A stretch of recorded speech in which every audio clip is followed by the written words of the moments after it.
मुसलमान तो वो है कि जिसकी जबान से और जिसके हाथ से दूसरे को तकलीफ ना पहुंचे। अरे किसी को कत्ल करना तो बहुत दूर की बात, अल्लाह के नबी सल्लल्लाहु अलैहि वसल्लम ने लोहे का कोई हथियार उठाकर इशारा तक करने से मना किया है।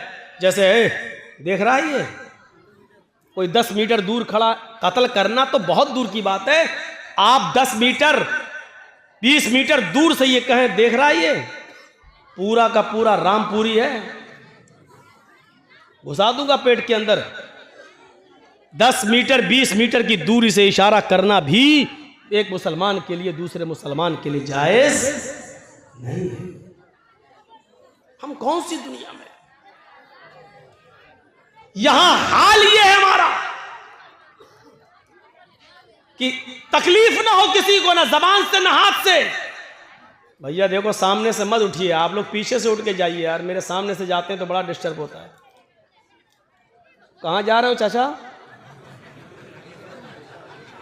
अब ये इस उम्र में घर जाके क्या करेंगे, पूछो जरा, सोचो। वो देखिए बेचारे बूढ़ों मियां, शुगर के मरीज हैं लग रहा है। अच्छा, जिन लोगों को पेशाब ज्यादा आता है तो उनको बीच में बैठने की जरूरत क्या है? उनको आगे पीछे दाएं बाएं बैठना चाहिए पहले ही से। ये सिस्टम होना चाहिए। ये सब उसके खिलाफ है अदब के, सामने से उठना। एक बार हैदराबाद में तकरीर कर रहा था, सामने से कोई आदमी आया तो मैं समझ गया यार होगा पेशाब करने, सीधे मेरा माइक पकड़ के कहता है कैसे बोला। और उसके बाद जो लाठी डंडे टमाटर अंडे चले, वो दौर हमें आज तक याद है। तो डर लगता है, सामने से कोई आदमी जब उठता तो मुझे डर लगता है। वो हैदराबाद हमें याद आ जाता है। इंसान हम भी हैं, खोपड़ी में वो ऐसा बैठ गया है कि जब भी कोई उठता तो वो हैदराबाद याद आ जाता है। तो सामने से मत उठा करिए। जबान से और हाथ से तकलीफ नहीं होनी चाहिए किसी को, किसी मुसलमान को किसी मुसलमान से। लेकिन यहां तो हाल ये है कि हम अपनी परेशानियों से इतना परेशान नहीं हैं जितना आपके आराम से हमें परेशानी हो रही है। हमें अपनी दाल से इतनी परेशानी नहीं हो रही जितना आपके गोश्त से हमें परेशानी हो रही है। हमारे घर में क्या पका है उससे परेशानी नहीं हो रही है। आपके घर में कुकर की सीटी से आने वाली बिरयानी की खुशबू हमें और परेशान कर देती है कि ये आदमी हमसे ज्यादा अच्छा कैसे खा रहा है। ये सूरत हाल हो चुकी है आज की। हम दूसरे को बर्बाद करने के चक्कर में लगे हुए, मिटाने के चक्कर में लगे हुए हैं। और आदमी ये नहीं सोचता कि आप दूसरे के लिए जो कुआं खोद रहे हैं उसमें आप भी गिर रहे हैं। जर्जीस साहब को दुश्मनी है आपसे, अब हम आपको बर्बाद करना चाहते हैं। हम आपके पीछे भाग रहे हैं, आप हमसे जान बचा के भाग रहे हैं। आप उतना नहीं थक रहे हैं जितना मैं थक रहा हूं। क्यों? क्योंकि मुझे पकड़ना है आपको, तो आपसे ज्यादा तेज रफ्तारी से मैं दौड़ूंगा तभी आपको पकड़ पाऊंगा।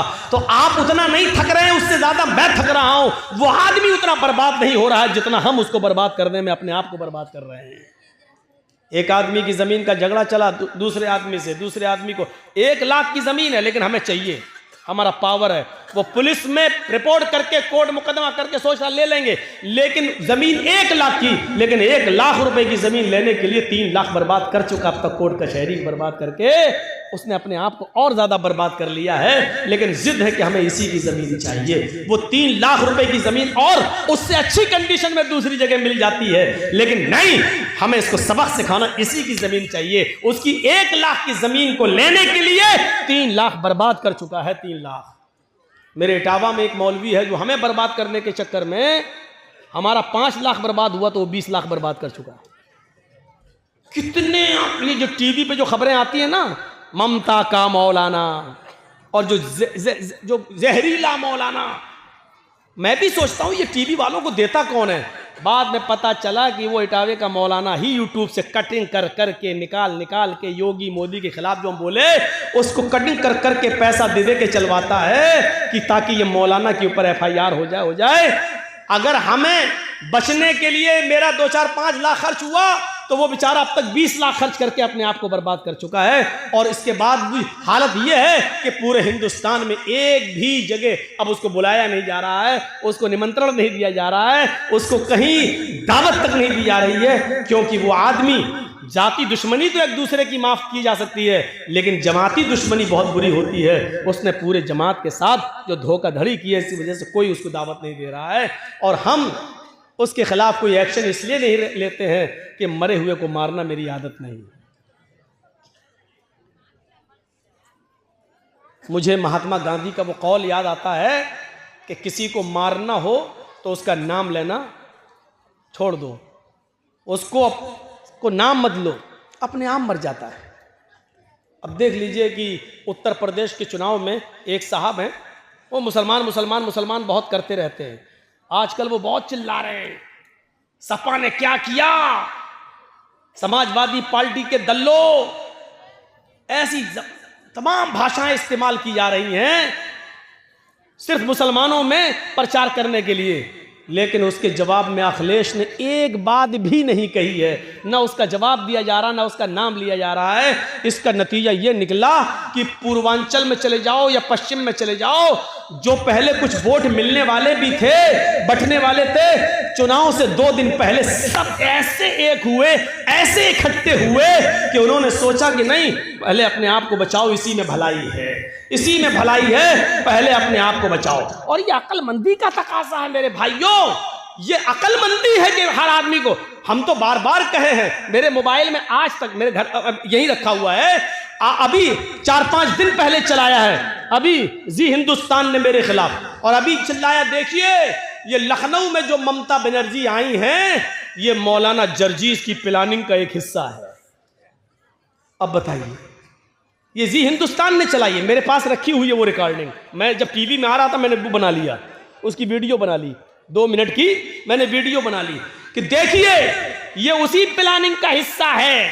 मौलवी जर्जीस जो बंगाल में बोला, ममता बनर्जी वही लखनऊ में बोल रही हैं, इनकी दोनों की भाषा एक है। ये सब मुसलमानों को एक करने के लिए आए हैं। जर्जीस ने बंगाल में मुसलमानों को एक किया, ममता बनर्जी यहां उत्तर प्रदेश में मुसलमानों को एक करने आई। यानी इस तरीके से ये बोला जा रहा है, इस तरीके से। लेकिन अक्लमंदी का तकाजा है। मैंने शायद कहीं मिसाल दी थी मेरे भाइयों की, जंगल में शेर और भेड़िया और लोमड़ी, इन तीनों ने शिकार के लिए तीनों निकले। जंगल में शेर, भेड़िया और लोमड़ी, जानते होंगे लोमड़ी, फॉक्स, ये तीनों जानवर शिकार के लिए निकले। शेर ने हिरन मारा, भेड़िए ने बकरी का शिकार किया और लोमड़ी ने खरगोश मारा। अब शेर ने कहा भेड़िए से, चलो 3 जानवर मरे पड़े हैं, ये हिरन, ये बकरी, ये खरगोश, चलो बताओ किसको कौन सा जानवर खाना है, तुम फैसला करो, मैंने तुम्हें जज बना दिया है। भेड़िया कहता बहुत आसान। का क्या है? का हिरन बड़ा है, आप खा लो। बकरी को मैंने मारा, मैं खा लेता हूं। लोमड़ी ने खरगोश मारा है, लोमड़ी को खरगोश दे देते हैं। अब शेर तो जालिम था। जो लोग मेरी तकरीर में समझ जाएं कि जालिम शेर कौन है, समझ लो पूरी तकरीर समझ गए। शेर तो जालिम था, हालांकि भेड़िए का फैसला बिल्कुल सही था। भाई भेड़िए ने फैसला सही किया कि नहीं किया? भाई हिरन आपने मारी, हिरन आप खा लो, बकरी मैंने मारी, मैं बकरी खा लेता हूं, लोमड़ी ने खरगोश मारा, लोमड़ी खरगोश खा लेती है। भेड़िए ने फैसला बिल्कुल सही किया, लेकिन जालिम था शेर। उसने कहा क्या इतना बुरा फैसला? अरे कमीने कहां से पढ़ के आया तू, इतना गंदा फैसला? उठा और इसने एक पंजा मारा भेड़िए के, उसकी गर्दन अलग अलग। कमीना इतना बुरा फैसला, फैसला करना भी नहीं जानता, मेरे सामने उसकी जुर्रत देखो, इतना घटिया फैसला। लोमड़ी से कहा ए तू फैसला कर। लोमड़ी मुस्कुराने लगी, बिल्कुल साहब जंगल के राजा, ये भेड़िए को अकल ही नहीं थी, पागल था, बिल्कुल गलत फैसला किया इसने। कहा अच्छा तुम फैसला करो। लोमड़ी ने कहा बहुत आसान है साहब, ये तीनों जानवर आपके हैं और अब तो भेड़िया भी आपका है। क्या मतलब? कहा हिरन आप सुबह खा लीजिए, बकरी शाम को खा लीजिए, और दोपहर में भूख लगे तो मुंह का जायका बदलने के लिए खरगोश खा लीजिए। आप जंगल के राजा हैं, आप नहीं खाएंगे तो कौन खाएगा? शेर ने कहा वाह वाह लोमड़ी वाह, यह है अच्छा फैसला। इतना अच्छा फैसला तुझे किसने सिखाया? लोमड़ी ने कहा इसी भेड़िए की कटी हुई गर्दन ने। हजरत इसी भेड़िए से सीखा है मैंने ये फैसला। अगर मैं आज ये फैसला ना करती तो मेरा भी यही हाल होता। मैंने उत्तर प्रदेश में यही बात कह दी। मैंने कहा जालिम बादशाह से बचने के लिए भेड़िया मत बनो, सही फैसला करने की कोशिश मत करो, वरना हक बात कहने पर भी मारे जाओगे। अक्लमंदी यह है कि लोमड़ी ने फैसला गलत किया जरूर था, लेकिन अक्लमंदी यह थी कि उसने अपने आप को बचा लिया। हमने कहा लोमड़ी बन जाओ, अपने आप को बचा लो, वरना शेर ऐसा झपट्टा मारेगा कि भेड़िए की तरह पड़े रहोगे, यहीं गर्दन पड़ी रहेगी तुम्हारी। इतना मैंने कहा, उत्तर प्रदेश के लोगों की भी अकल में आ गई, बात सही कह रहे हैं मौलाना साहब। इस वक्त ज्यादा मुसलमान हक हक मत चिल्लाओ, ज्यादा चिल्लाएंगे तो ना हमें हक मिलेगा, ना यही आएगा, ना हम जिसको देना चाह रहे हैं वो आएगा, और दूसरा आएगा वो कहेगा ठोको बुलडोजर, यही करता रहेगा। इसलिए बेहतर यह है कि लोमड़ी की तरह अक्लमंदी से काम ले लो। तो मेरे भाइयों, ये अक्लमंदी और दानिशमंदी है। कभी कभी अक्लमंदी और दानिशमंदी से भी काम लिया जाता है। अल्लाह के रसूल के पास एक सहाबी आए, कहा अल्लाह के नबी मेरे अंदर 4 बुराइयां पाई जाती हैं। मैं शराब भी पीता हूँ, मैं जिना भी करता हूँ, मैं चोरी भी करता हूँ और मैं झूठ भी बोलता हूँ। बताओ इन चारों में से एक छोड़ सकता हूँ, क्या छोड़ूं? जबकि बुराइयां तो चारों हैं, हराम तो चारों हैं। अल्लाह के नबी से कहता 4 नहीं 1 छोड़ सकता हूँ, बताओ क्या? अल्लाह के नबी ने कहा अच्छा काम कर, झूठ छोड़ दे। कहा अल्लाह के नबी मैं तो बड़ा अक्लमंद समझता था, आप झूठ छोड़ने को कह रहे हैं? कहा नहीं झूठ छोड़ दे। अब वो शराब पीने के लिए गया तो सोचने लगा अल्लाह अगर शराब पीऊंगा, अल्लाह के नबी के ने कल पूछ लिया कि शराब पीती कि नहीं पीती और मैंने कह दिया हाँ पी थी, तब तो मेरी कोड़े मारे जाएंगे क्योंकि हम खुद कबूल कर रहे हैं। और अगर कह दिया कि नहीं तो ये झूठ होगा और मैंने वादा किया कि झूठ नहीं बोलूंगा, शराब छोड़ दी। अब जिना करने गया तो कहने लगा अल्लाह के रसूल ने अगर पूछ लिया कल जिना किया था कि नहीं और मैंने कह दिया हाँ किया था, तब तो पत्थरों से मार मार के हमें ख़त्म कर दिया जाएगा।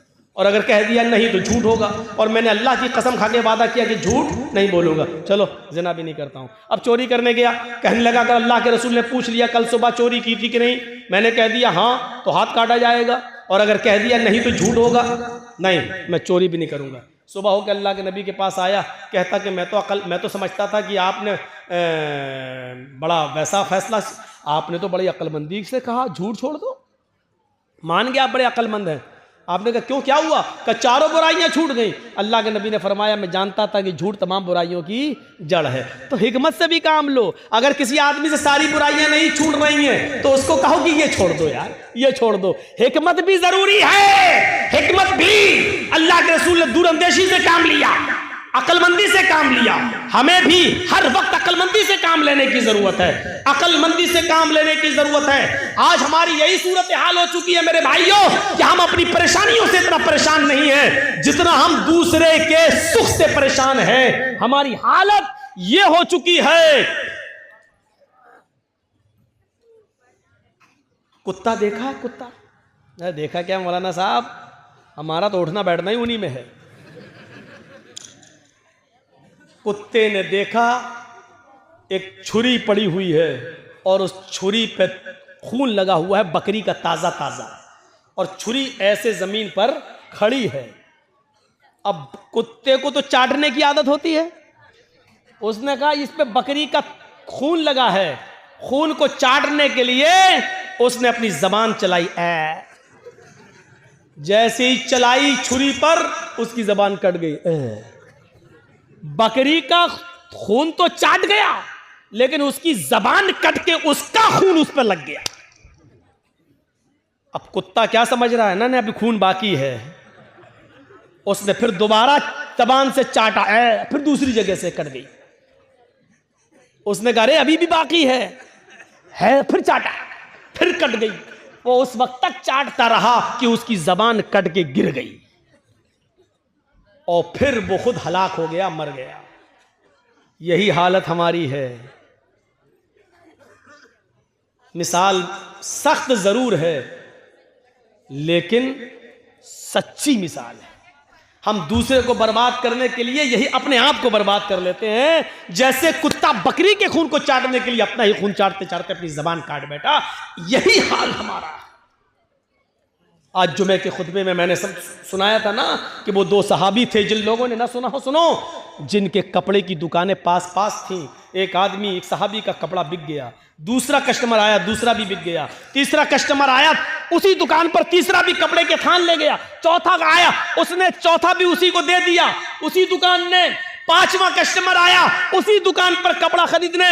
दुकानदार कहने लगा नहीं, अब वो कपड़ा मेरे पास नहीं है, मेरे भाई के पास चले जाओ, इससे भी अच्छा कपड़ा तुम्हें वहां मिल जाएगा, ये पड़ोस में दुकान है। उसने ये सोचकर उसको भेज दिया कि मेरे तो 4 कपड़े के थान बिक गए, मेरे घर में मेरी बीवी बच्चों का गुजर बसर चल जाएगा, मेरे भाई की तो बोनी तक नहीं हुई है उस पड़ोसी की, उसके भी बीवी है, उसके भी बच्चे हैं, उसको भी शाम को कमा कर ले जाना है और अपने बीवी बच्चों का पेट पालना है। उसने ये सोचकर अब हमारे पास कपड़ा नहीं है कह दिया, ताकि मेरे भाई की भी कुछ बोनी हो जाए, उसको भी इतना कपड़ा उसका भी बिक जाए कि उसके घर में चूल्हा जल जाए। मेरे भाइयों, उसने मना कर दिया कि मेरे पास कपड़ा खत्म हो गया, जाओ मेरे भाई की दुकान के पास चले जाओ। मेरे भाइयों, ईमानदारी के साथ बताना, कंपटीशन के दौर में हमारी इधर चाय की दुकान, बगल में इधर चाय की दुकान, हम दूसरे की दुकान पर आने वाले कस्टमर को भी अपनी आवाज देकर बुला लेते हैं। हम ये ही रिक्शा चला रहे हैं, उधर दूसरा हमारा भाई भी चला रहा है,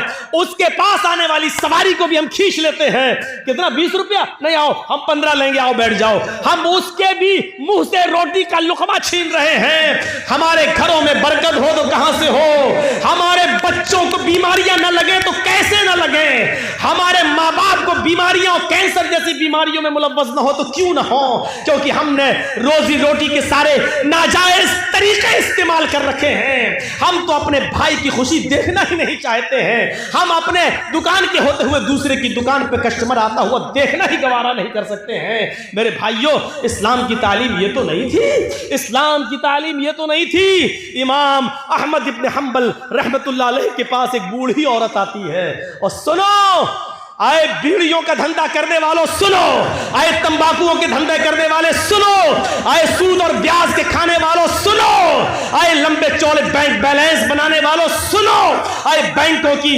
नौकरियां करने वालों सुनो।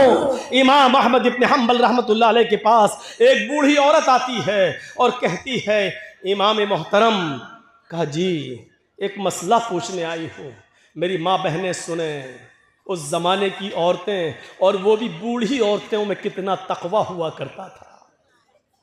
कहा इमाम साहब, मैं चरखा चलाती हूँ, चरखा तो जानते हैं ना, मैं चरखा चलाती हूँ, दूसरे लोग अपना सूत दे जाते हैं धागा, मैं उसको बना के फिराती हूँ और उनसे मजदूरी लेती हूँ, कभी दिन में और कभी ओवर टाइम करती हूँ तो रात में भी चलाती हूँ। मैं चिराग जलाकर मैं चरखा चलाती हूं, जब मेरे पास तेल होता है तो मैं चिराग अपना जलाती हूं और सूत फिराती हूं। इमाम साहब, उसकी मजदूरी मैं लेती। कहा इसमें बुराई क्या है? कहा मैं ये नहीं पूछने आई हूं कि बुराई क्या है, मैं ये पूछने आई हूं कि कभी कभी मेरे पास चिराग जलाने के लिए तेल नहीं होता है। अच्छा, तो मैं सोने के लिए बिस्तर पर जाना चाहती हूं, लेकिन देखती हूं कि पड़ोसी के घर में चिराग जल रहा है और उसके घर के चिराग की रोशनी मेरे आंगन में आ रही है। मैं अपना चरखा लेकर उस आंगन में बैठ जाऊं और उस पड़ोसी के घर से जो चिराग जल रहा है, मैं मांगने नहीं गई उसकी रोशनी, लेकिन उसकी रोशनी ऑटोमेटिक मेरे घर में आ रही है। अगर मैं उसके चिराग की आने वाली रोशनी पे अगर सूत फिरा लूं और चरखा चला लूं और ये चलाकर मैं अपने मालिक से उसकी मजदूरी ले लूं तो ये कमाई मेरे लिए हराम तो नहीं होगी। मेरे लिए ये मजदूरी हराम तो नहीं होगी, मैंने चोरी नहीं की है, मैंने उससे चिराग में का तेल नहीं मांगा है, उसके घर में चिराग जल रहा है और उसकी रोशनी मेरे घर आ रही है, उसकी रोशनी मेरे घर आ रही है। अगर मैं उसकी रोशनी में सूद फिरा लूं और इसकी मजदूरी में ले लूं तो ये मेरे लिए हराम तो नहीं होगी। ये खाकर कहीं मैं अजाब कब्र की मुस्तहिक तो नहीं बनूंगी, कहीं मैं जहन्नम में तो नहीं जाऊंगी। अहमद इब्न हम्बल रहमतुल्लाह अलैह फरमाते हैं, खातून माँ तेरे सवाल ने अहमद इब्न हम्बल के इल्म को आज शर्मिंदा कर दिया। काबे के रब की कसम, तेरे इस मसले का जवाब अहमद इब्न हम्बल के पास नहीं है। कहने लगी, इमाम साहब फिर आपसे बड़ा आलिम इस बस्ती में कोई है ही नहीं, फिर मैं ये किससे मसला पूछूं। उन्होंने कहा, सुन मेरी माँ, जहां तक कयास का नतीजा है, कयास का तकाजा है, तो जहां तक मेरा इल्म है मैं उस इल्म की रोशनी में कयास लगाकर अंदाजे से ये कह सकता हूं कि इसमें कोई हर्ष तो नहीं लग रहा है। क्यों? क्योंकि तू मांगने नहीं जा रही है, वो अचानक आ रही है। तेरे घर में भी दीवार नहीं है और उसके घर में भी कोई दीवार नहीं है और उसके चिराग की रोशनी आ रही है तेरे घर, तो इसमें तेरा क्या कसूर है? बज़ाहिर तो इसमें कोई बुराई नहीं लग रही है, लेकिन अगर तुम्हारा दिल आमादा नहीं है तो मेरी माँ इससे भी बच जाओ तो बेहतर है, इससे भी परहेज कर लो तो बेहतर है, इससे भी, क्योंकि वो है तो दूसरे ही की रोशनी, है तो दूसरे ही की रोशनी। बहरहाल अगर तुम इससे भी परहेज कर लो तो ये ज़्यादा बेहतर है तुम्हारा। जब वो औरत वहां से जाने लगी बुढ़िया, तो इमाम अहमद इब्न हम्बल ने लोगों से पता लगवाया कि ये किसकी बेटी है, इसके बाप का क्या नाम था। बताया होगा किसी ने कुछ जो मेरे जहन में नहीं रहा। अहमद इब्न हम्बल फरमाते हैं कि आज के ज़माने में ऐसी बूढ़ी औरतें मौजूद हैं, ज़रूर इसका बाप कोई आलिम कुरान होगा, आलिम हदीस होगा, क्योंकि ऐसी तरबियत अपनी औलाद के अंदर कोई बड़ा आलिम ही पैदा कर सकता है। बुढ़ापे की इस दहलीज पर पहुंचकर भी इस औरत की हालत यह है, इस बुढ़िया की हालत यह है कि पड़ोस से आने वाली रोशनी में भी, उस चिराग की रोशनी में भी चरखा चलाने के बारे में सोच रही है कि ये चरखा चलाएंगे तो ये कमाई मेरे लिए हलाल होगी या हराम। तब ऐसे लोगों की नमाजें अर्श से टकराएं और अल्लाह कबूल ना करे, ऐसा हो ही नहीं सकता है। मेरे भाइयों, इधर हम नमाज पढ़ के निकलते हैं, जो मैं सर बसजदा हुआ जमी पर, तो आसमां से आने लगी ये निदा, तेरा दिल तो है सनम आशना, तुझे क्या मिलेगा नमाज। एक हमारा तकवे का हाल ये है, एक हमारी परहेजगारी का हाल यह है कि यहां से निकले नमाज पढ़ के, मालिकी यौमिद्दीन, तू कयामत के दिन का पूरा पूरा मालिक है। इय्याका नअबुदु व इय्याका नस्तईन, तेरी ही इबादत करते हैं, तुझसे ही मदद मांगते हैं। इहदिनस सिरातल मुस्तकीम, जो सीधा रास्ता उस पे चला और तमाम बुरे रास्तों से बचा ले। यहां ये दुआ मांग के हटे, सलाम अलैकुम व रहमतुल्लाह, सलाम अलैकुम व रहमतुल्लाह। जैसी सलाम फेरा और मस्जिद के बाहर निकलते ही जेब में बीड़ी रखी है, निकाली और माचिस जलाई और सूरह दुखान की तिलावत शुरू, धुआं धक्कड़ शुरू। अभी 10 मिनट भी नहीं हुए ये कहते हुए कि इहदिनस सिरातल मुस्तकीम, आय अल्लाह हमको सीधे रास्ते पे चला, आय अल्लाह गंदे और गलत रास्तों से हमारी हिफाजत फरमा। अब ये दुआ मांगे हुए 10 मिनट भी नहीं हुए और यहां आकर ये है हमारी इबादतों का और हमारी नमाजों का हाल। मेरे भाइयों, जायजा लो, इमाम अहमद इब्न हम्बल के पास जो बूढ़ी औरत आती है, उस औरत के सवाल से जरा इबरत हासिल करो कि हमारी इबादतें अल्लाह के यहां कबूल हो भी रही होंगी या नहीं हो रही होंगी। सोचो तो सही, गौर तो करो। मेरे भाइयों, यहां आदि इब्ने उमैर है, जंग बदर में गिरफ्तार करके लाए जाते हैं। आदि इब्ने उमैर है, गिरफ्तार करके लाए जाते हैं, पकड़ के लाए जाते हैं, पैरों में बेड़ियां डाल दी जाती हैं ये आदी इब्ने उमैर मुसाब इब्ने उमैर के भाई हैं, भाई मोमिन है और आदी काफिर है। मुसाब सहाबी और आदी काफिर, दोनों भाई हैं, सगे भाई हैं। अल्लाह के नबी सल्लल्लाहु अलैहि वसल्लम ने फरमाया कि जो गिरफ्तार करके काफिर लाए गए उनके पैरों में बेड़ियां डाल दो।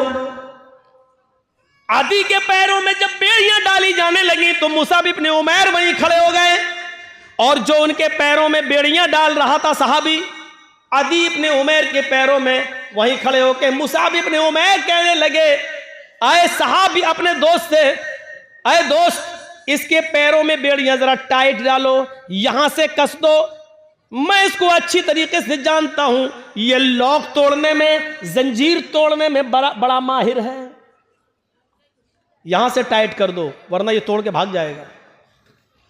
जब मुसाब इब्ने उमैर ये कह रहे थे कि इसके पैरों में यहां से टाइट करो, यहां से टाइट करो, यहां से लॉक लगाओ, तो आदी इब्ने उमैर को इतना गुस्सा आ रहा था कि मारे गुस्से के आदी चीख पड़ा, आए मुसाब तुझे शर्म आनी चाहिए, तू उसी उमैर का बेटा है जिसका बेटा मैं हूं, तेरी रगों में उसी बाप का खून तोड़ रहा है जिसका खून हमारी रगों में तोड़ रहा है, लेकिन आज तुझे भाई कहते हुए शर्म आ रही है। तेरी गैरत कैसे गवारा कर रही है कि तेरी आंखों के सामने तेरे सगे भाई के पैरों में बेड़ियां डाली जा रही हैं और तू देख रहा है खड़े होकर, और देख ही नहीं रहा है बल्कि मशवरा दे रहा है कि यहां से टाइट करो। थूकता हूं तुझ पर भाई कहते हुए, शर्म आती है तुझे। इधर मुसाब इब्ने उमैर कहते हैं, चुप, खामोश, तू भाई है मेरा? नहीं, तू मेरा भाई नहीं है। आदी कहता है, क्या उमैर तेरा बाप नहीं है? क्या मेरी मां तेरी मां नहीं है? क्या उमैर का खून तेरी रगों में नहीं दौड़ रहा है? क्या मेरी मां का दूध तेरी रगों में खून बनकर नहीं दौड़ रहा है? जवाब दिया, उमैर मेरा बाप है, ये सच है। तेरी मां मेरी मां है, ये सच है। तूने और मैंने एक ही मां का दूध पिया है, ये भी सच है।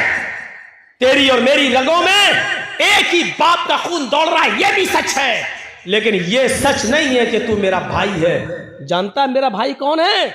आदी ने कहा, फिर कौन है अगर मैं तेरा भाई नहीं हूं? मेरा भाई वो है जो तेरे पैरों में बेड़ियां डाल रहा है? ये तेरा भाई है? हाँ, इसलिए कि मेरे भाई ने कलमा पढ़ा है, अशहदु अल्ला इलाहा इल्लल्लाह व अशहदु अन्ना मुहम्मदन अब्दुहु व रसूलुहु।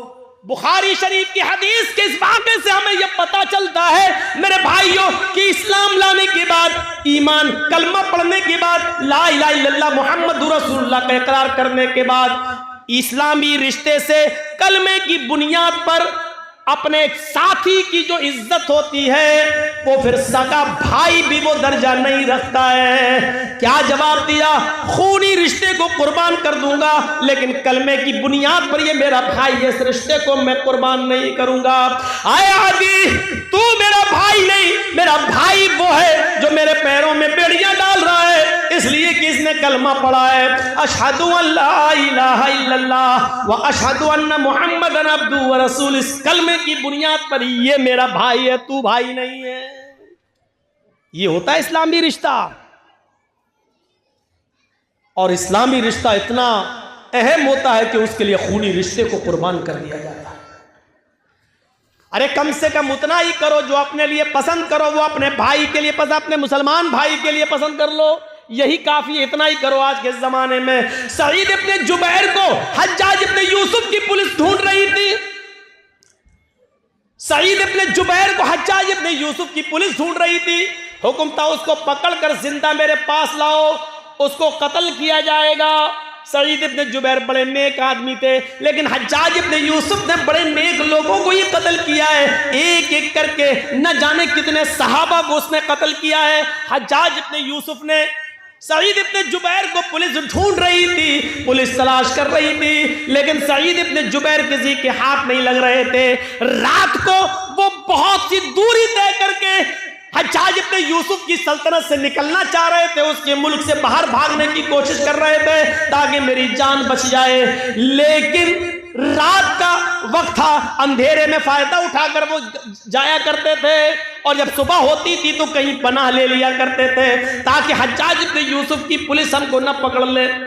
एक दिन रात को इशा की नमाज के बाद किसी मुसलमान के घर वो खाना खाने के लिए रुके थे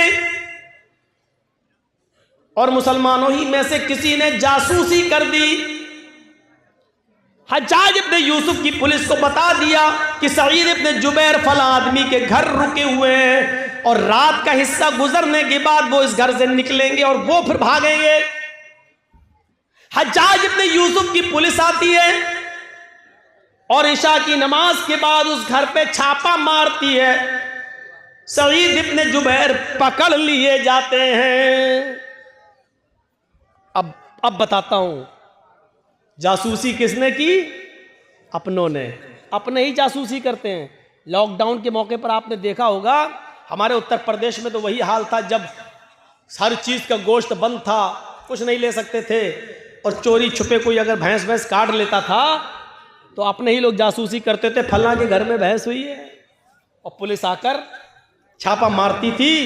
जितने की भैंस नहीं उससे ज्यादा जुर्माना वसूल करती थी। अपने ही जासूसी करते हैं। इनाम का लालच होगा, इतना मिलेगा। सईद इब्न जुबैर पकड़ लिए जाते हैं और सईद इब्न जुबैर को हज्जाज इब्न यूसुफ के पास लाया जा रहा है। लेकिन जहां पकड़े गए वहां से हज्जाज इब्न यूसुफ इतना दूर है कि वहां तक जाने में 1 हफ्ता लग जाएगा।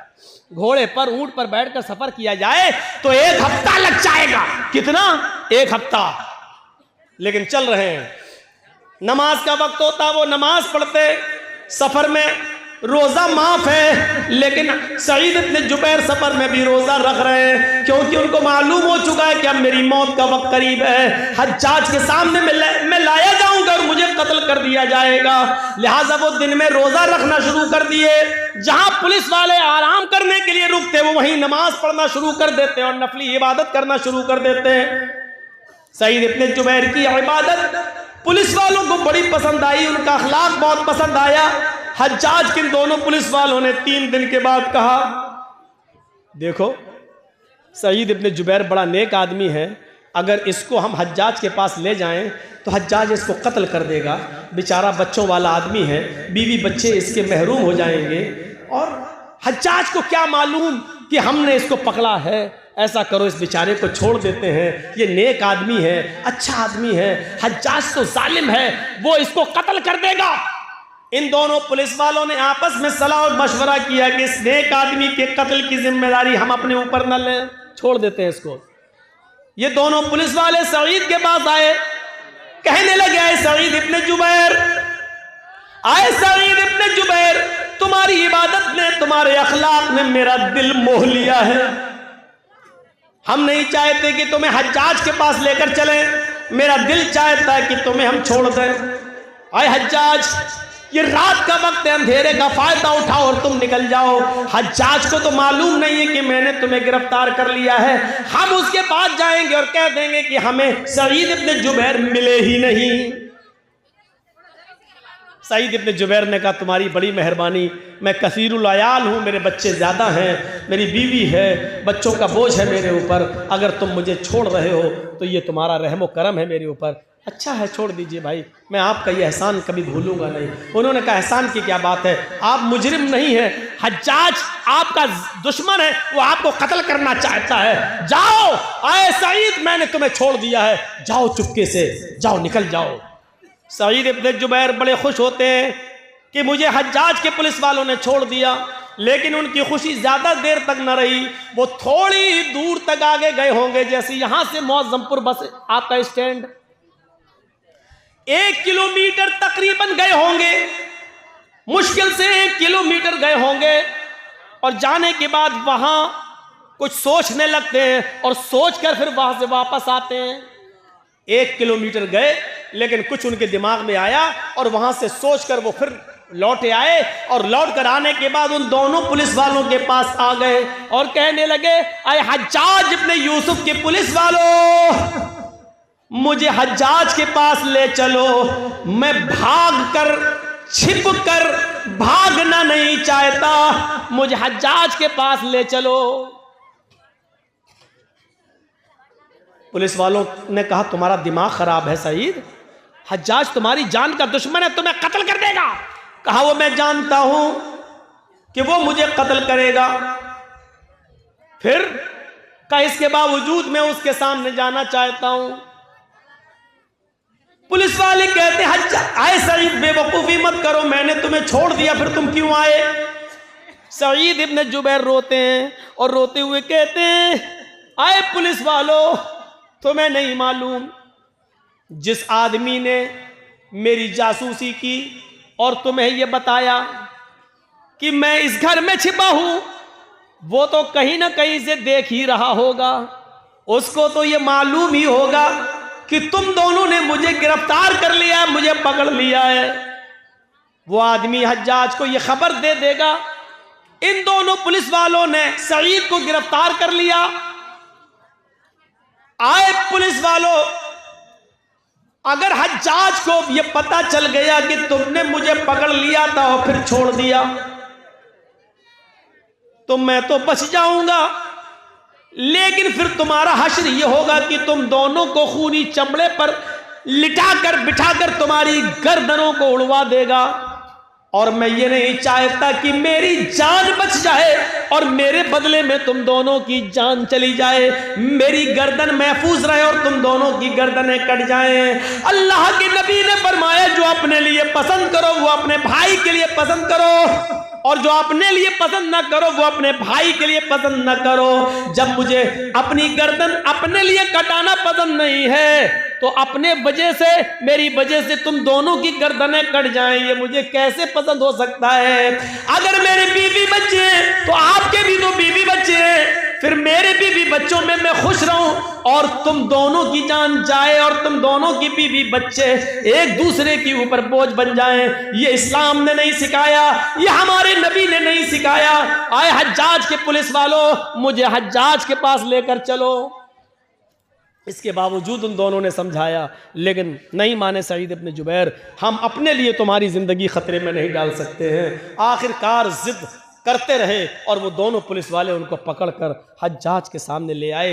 हज्जाज ने कहा बहुत बहुत मुबारक, तुम इनको पकड़ कर लाए हो, तुम्हें इनाम से नवाजा जाएगा। और कहा कोई ख्वाहिश है तुम्हारी? उन्होंने वही ख्वाहिश जाहिर की कि हमें 2 रकात नमाज पढ़ना है। कहा पढ़ लो। खूनी चमड़ा बिछा दिया गया।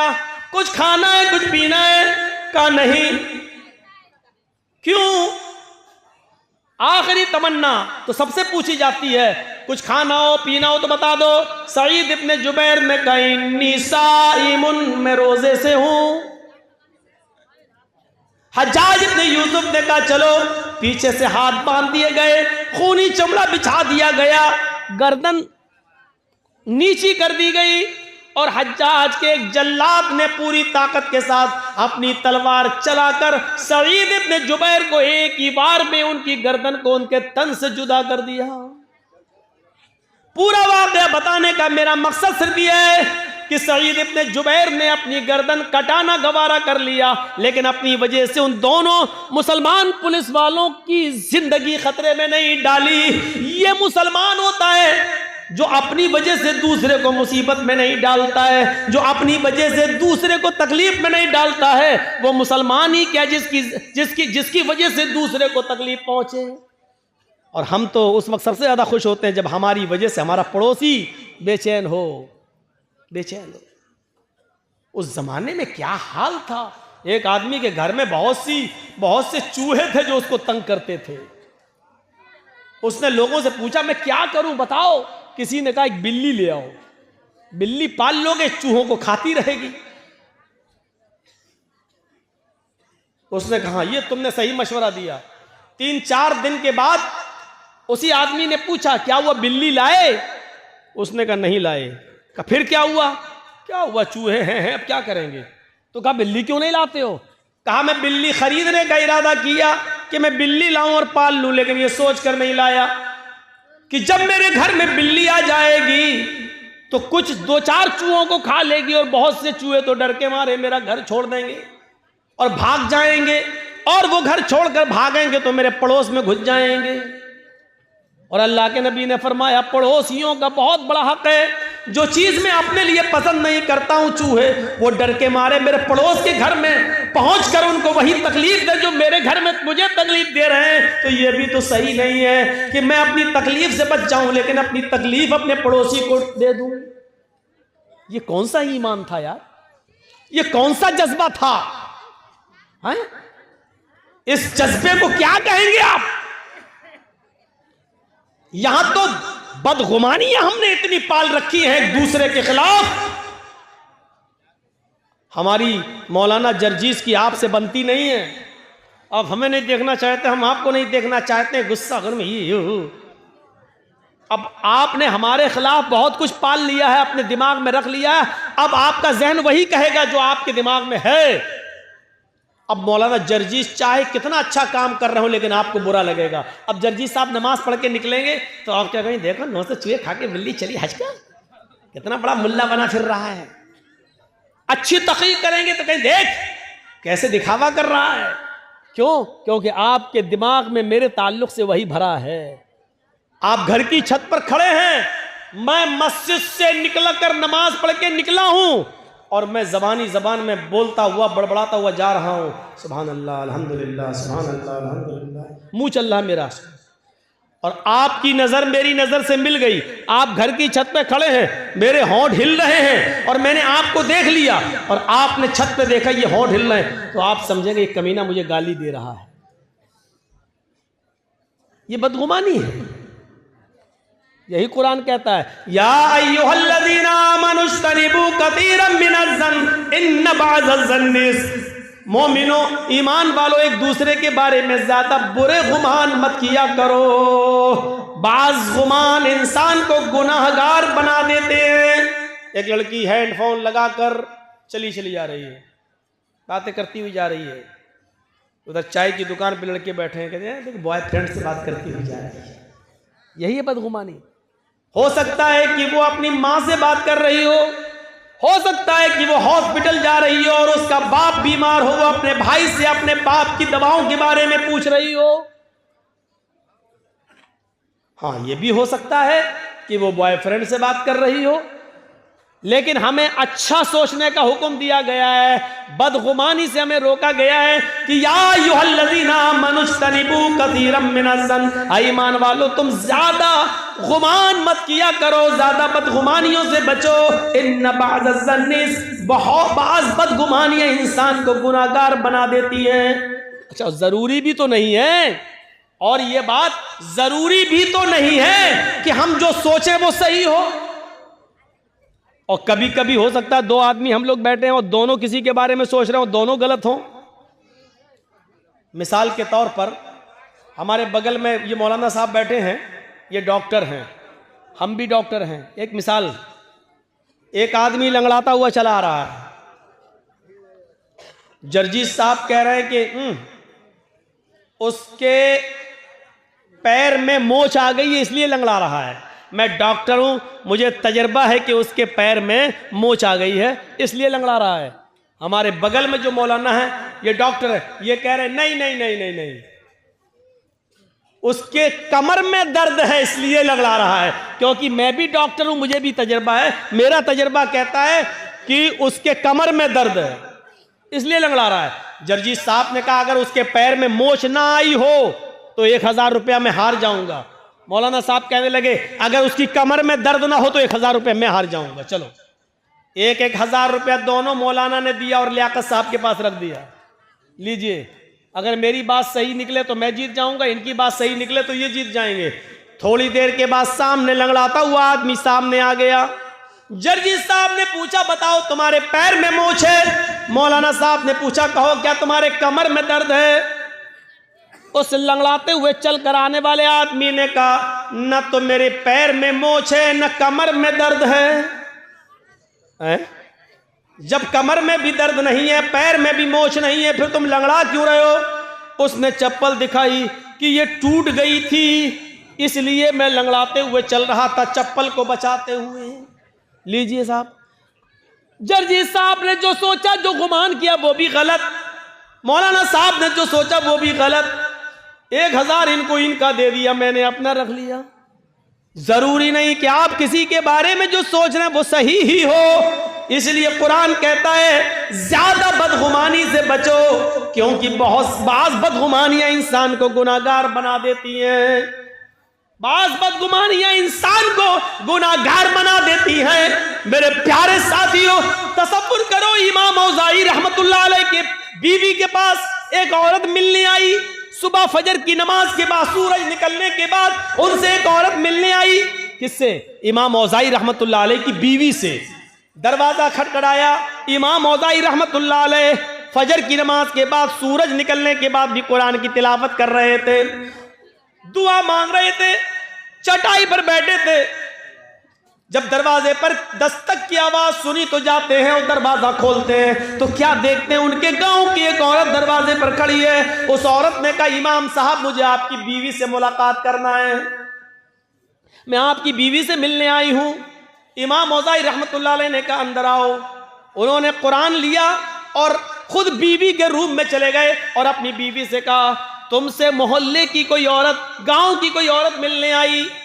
इमाम औज़ाई की बीवी निकल के आई और उस मोहल्ले की औरत को उसी चटाई के ऊपर बिठा दिया जिस चटाई पर इमाम औज़ाई कुरान पढ़ रहे थे। वो औरत जैसी ऐसे बैठी, ऐसे, तो ये पीछे चटाई पर कुछ पानी पड़ा हुआ था, वो उससे वो भीग गई, पूरा वो तर हो गई और ऐसे छटकने लगी। शर्म नहीं आती, तुमने मुझे यहां बिठा दिया। उसकी नजर पड़ी तो इमाम औज़ाई का 3 साल का बच्चा, छोटा सा बच्चा, नंगा घूम रहा था। नई कपड़े पहने हुए थे, छोटे छोटे बच्चे कभी ऐसे होते, नंगा। वो समझी कि इस बच्चे ने पेशाब किया है, इसीलिए उसकी चड्डी अड्डी उतार दी गई है, ये नंगा है और इस बच्चे के पेशाब पे हमें बिठा दिया इस औरत ने। कहने शर्म नहीं आई, तुमने इस बच्चे के पेशाब पे मुझे बिठा दिया है। इमाम औज़ाई की बीवी कहती है कि बेफिक्र रहो बहन, ये पेशाब नहीं है। अरे तुम कह रही हो पेशाब नहीं है, बच्चा नंगा घूम रहा है, उसकी चड्डी ये पड़ी हुई है, भीगी हुई चड्डी ये पड़ी हुई है और चटाई पर ये भीगा और उसकी वजह से मेरा कपड़ा भीग गया, मैं नापाक, मेरा कपड़ा नापाक हो गया। अब घर जाने के बाद कपड़ा भी धुलूं और इतना हिस्सा भी मैं अपना धोऊं। इमाम औज़ाई की बीवी कहती है, मेरी बहन मैं तुमसे फिर कहती हूं कि बेफिक्र रहो, ये मेरे बच्चे का पेशाब नहीं है, आपका कपड़ा नापाक नहीं हुआ है, आपको इन्हीं कपड़ों में नमाज पढ़ लेनी है, धोने की जरूरत नहीं है। उस औरत ने कहा इमाम औज़ाई की बीवी से, इमाम साहब की बीवी, मैं कैसे यकीन कर लूं, मुझे यकीन दिलाओ, अगर ये पेशाब नहीं है तो ये पानी कहां से आया? मुझे पानी की कोई बोतल नहीं दिखाई दे रही है, आसपास कोई घड़ा, कोई मटका, कोई सुराही नहीं दिखाई दे रही है, फिर ये पानी कहां से आ गया है, मुझे बताओ। इमाम औज़ाई की बीवी ने लास्ट में आकर कहा, मेरी बहन अब सुनो, बार बार कह रही हो, मैं बताना नहीं चाहती थी लेकिन अब बताना पड़ रहा है। ये जिसको तुम पानी समझ रहे हो ये पानी नहीं है, ये मेरे शौहर हैं। इमाम औज़ाई ये फजर की नमाज पढ़ने के बाद घर में आते हैं, सूरज निकलने तक ये कुरान की तिलावत करते हैं इसी चटाई पर बैठकर, और जब सूरज निकल जाता है तो उसके बाद में ये दुआ मांगते हैं, मग़फ़िरत, तौबा करते हैं, इस्तिग़फ़ार करते हैं। और जब अल्लाह से ये तौबा करते हैं, मग़फ़िरत की दुआ करते हैं, इस्तिग़फ़ार करते हैं, तो इतना रोते हैं, इतना रोते हैं, इतना रोते हैं कि इनके आंखों के आंसुओं से ये चटाई तर हो जाती है। आए इस गांव की औरत, मेरी बहन, जिसको तुम पानी समझ रही हो, ये पानी नहीं है, ये मेरे शौहर इमाम औज़ाई की आंखों से गिरने वाले आंसू हैं। उन आंसुओं की वजह से ये चटाई भीग गई है और उस चटाई पर तुम बैठ गई हो, ये आंसू हैं, पानी, पेशाब नहीं है। बेफिक्र होकर तुम नमाज पढ़ सकती हो, तुम्हारा कपड़ा नापाक नहीं हुआ। आप गौर कीजिए, लड़का नंगा है, उसका ऊपर चड्डी उसकी वहीं पड़ी हुई है, गांव की औरत ने भी यही सोचा कि ये पेशाब होगा क्योंकि बच्चा नंगा घूम रहा है, लेकिन जरूर